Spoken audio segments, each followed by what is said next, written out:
Well, Bulls fans, the Chicago Bulls have had yet another disappointing weekend of basketball, and they have now added to their losing streak, totaling up to 9 losses in a row. We're going to get into that right after this.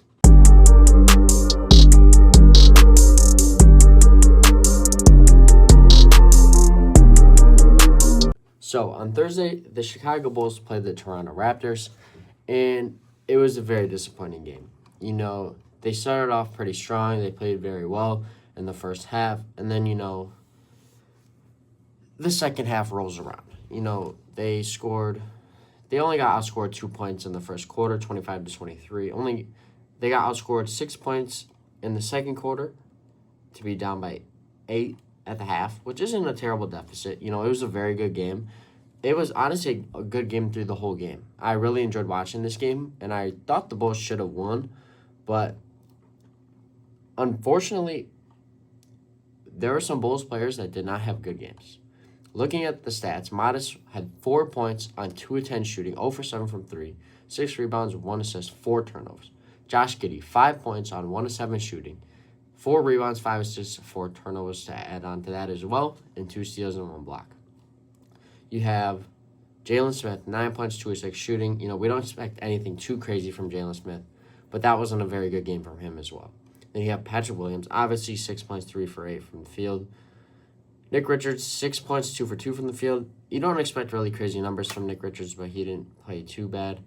Rob Dillingham honestly did not get enough minutes. To be honest, think that Rob Dillingham should get more minutes than Colin Sexton and should be more implemented into the lineup for the Chicago Bulls. I think the development of Rob Dillingham is very important, and I feel like the Bulls have kind of lost their kind of range of direction. And Jaden Ivey got an EMP, and that's one of the main things that really concerned me.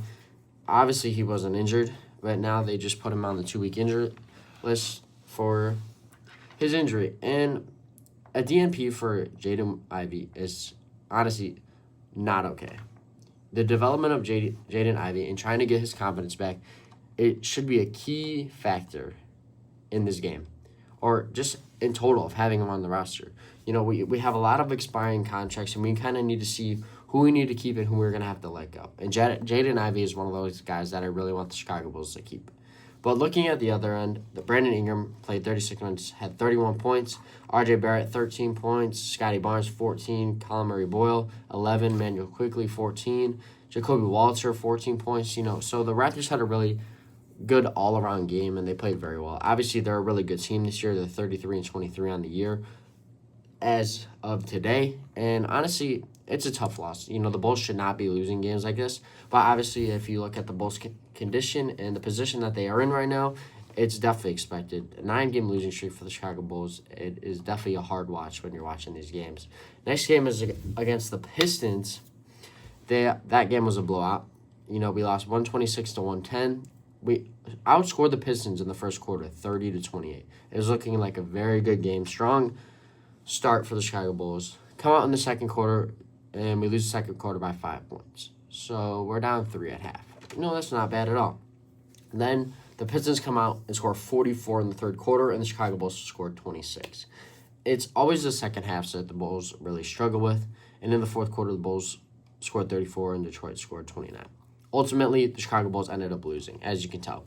But all around, again, there was a lot of big scores here in this game. Gershon Yabusele, 12 points. Jalen Smith, 15 points. Isaac Okoro, 15 points. Modest Buzelis, 15 points. Josh Giddey, 27 points. Nick Richards, 5 points. Patrick Williams, he just runs around the court. I don't even know what to say about him anymore. And then on the other end, we had a bunch of Pistons players that kind of went off. Tobias Harris, 18 points. Duncan Robinson, 17. Jalen Duren, 26 and 13. Cade, 18, 9 and 13. And then you had Paul Reed, 15 and 9. I mean, the Pistons are really good this year. For 42 and 13, it's really hard to stop them. They're playing the Spurs right now, and it's a really close game.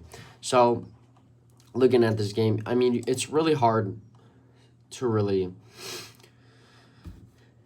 get something out of this game. The Bulls are just all over the place. That in the game against the Knicks that we're about to be talking about in a second, it was a close game again, you know.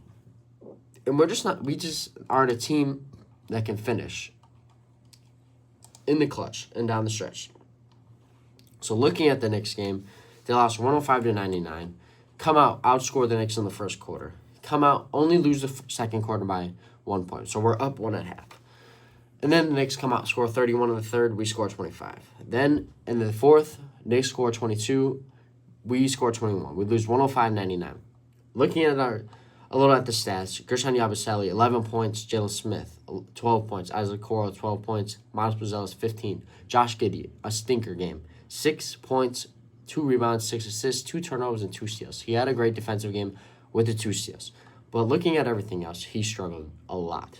And then you have Patrick Williams, 10 points on the bench.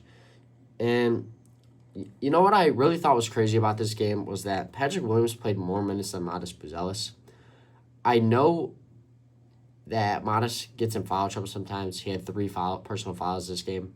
But I feel like there should be no excuse or any situation in which Patrick Williams is getting more minutes than Modest Buzelis.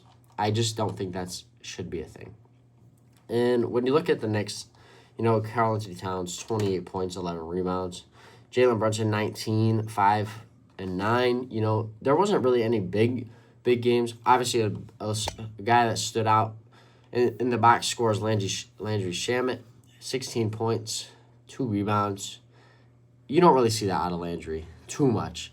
But you can't really do anything. The Knicks are a good team as well, 37-21 as we speak, respectively. And it's just the Bulls are all over the place this year. But last thing I kind of want to talk about and get into is the Jaden Ivey situation. You know, in an interview, he talked about how he's kind of not the same player he used to be before the injury, and Billy Donovan said the exact same thing. And giving him a DNP does not help his confidence when he is saying stuff like that, especially after the game. That's after he got his DNP is when he said that comment. And I just think that Jaden Ivey is a player. I know he's been kind of battling with an injury, but he is a player that, as the Bulls organization, you do not want to see him not in the game. He needs to develop. He's very young. He's very talented. On his career, he's averaging 8 points, 2 rebounds, and 1 assist, 44% from the field. He's shooting the 3 ball okay. This year, he's shooting 38% with the Bulls, and when he was with the Pistons, he shot 37%. He played 33 games with the Pistons and only 4 with the Bulls so far. And I just think, and he's averaged 11, 4, and 4 when on the Bulls. And seeing him get a DNP is just honestly unacceptable. I just don't think that's okay. And so when he comes back after his injury, I'm really hoping to see him on the floor and be healthy. I want to see him healthy. I want to see him thrive in a Chicago Bulls jersey. I want to see him in a Chicago Bulls jersey after next summer, because Jaden Ivey is a point guard that I want to see on the roster and in the future for the Chicago Bulls. But let me know what you guys think about all these games and the Jaden Ivey situation and what Billy Donovan said about him. But that's going to be all for this one, guys. I hope you guys enjoyed, and I'll see you guys in the next one.